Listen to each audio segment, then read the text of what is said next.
Chiron and Libra, the wounded, the silenced lover slash split self. This is the woman who learned to perform likability instead of being loved for who she truly is. She confuses keeping the peace with keeping herself small. I'd rather betray myself than lose you. Fears conflict, rejection, or rocking the boat. Sacrifices personal needs for harmony. Chooses peace over truth. Avoids hard conversations. Identifies through others. Loses herself in relationships. Overvalues beauty, approval, and being chosen. Cannot stand being alone, equates solitude with failure.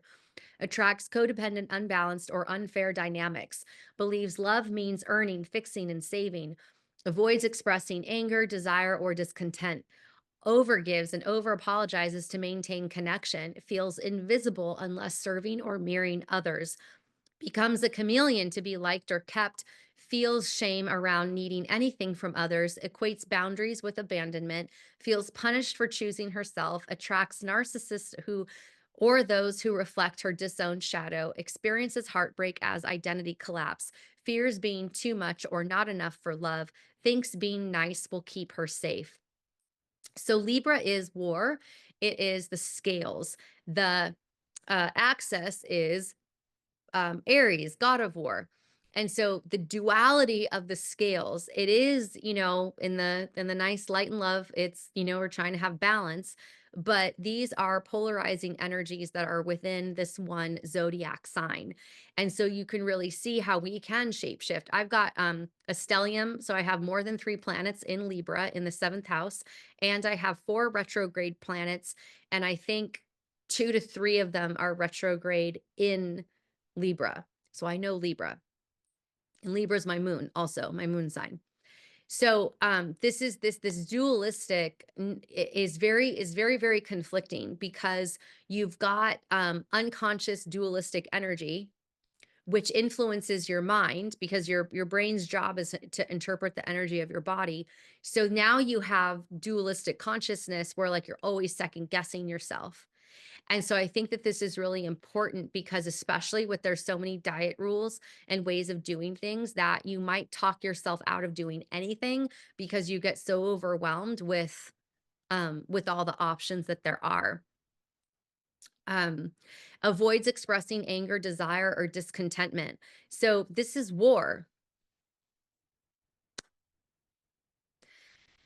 The war has been on people if we're looking at it from the goddess perspective. And so suppressing the anger, suppressing desire or suppressing discontentment on that whole macro level makes sense. But also, if you look back at your childhood, it's like, how much did you maybe have to parent your parents? How much was your actions and your emotional experience in your body based on what you feared theirs would be or what theirs were? So I was watching this YouTube from Dr. Patrick. I can't think of her last name, but she is a sociopath and she is on the mild to moderate side of the spectrum.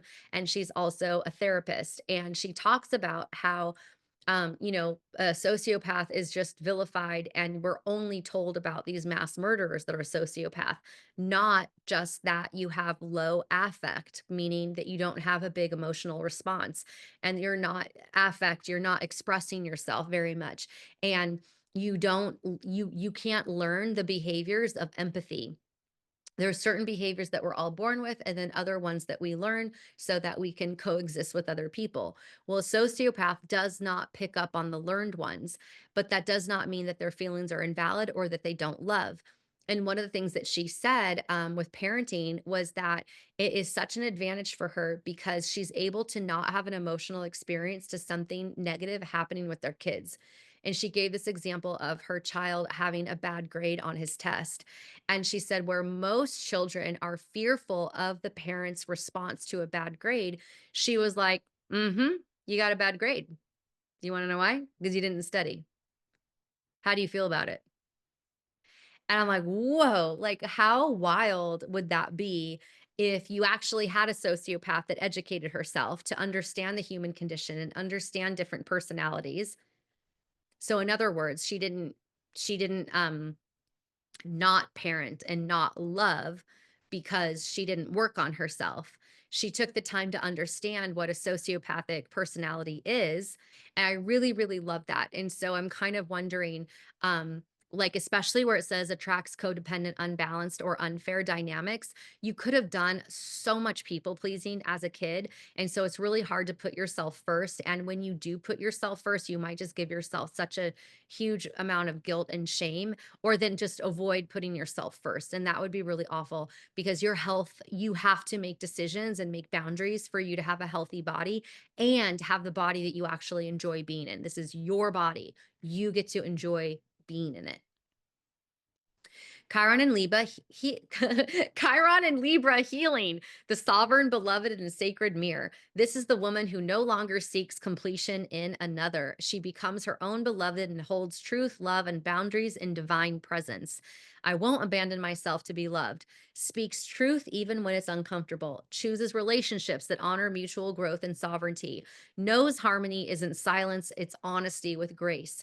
Balances love and boundaries with wisdom, doesn't shapeshift to be liked, radiates authenticity, sees herself clearly and chooses partners who reflect that, feels whole in solitude, uses it to recharge, not self-punishment, reclaims anger and desire as valid parts of intimacy, nurtures emotional interdependence, not codependence, lets go of roles, shows up as her full self, heals others by modeling honest, heart centered relating, attracts sacred union through healing self worth, walks away from what dishonors her without collapse, creates justice in relationships, not just peace, uses beauty and charm as sacred tools, not survival strategies, prioritizes emotional integrity over being liked, embodies the divine balance between giver and receiver, practices boundaries and as acts of love, leads others in transforming love from a wound into a weapon of truth.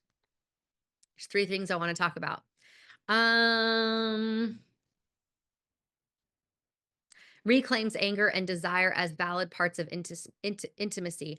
This is important because anger turned inward becomes depression.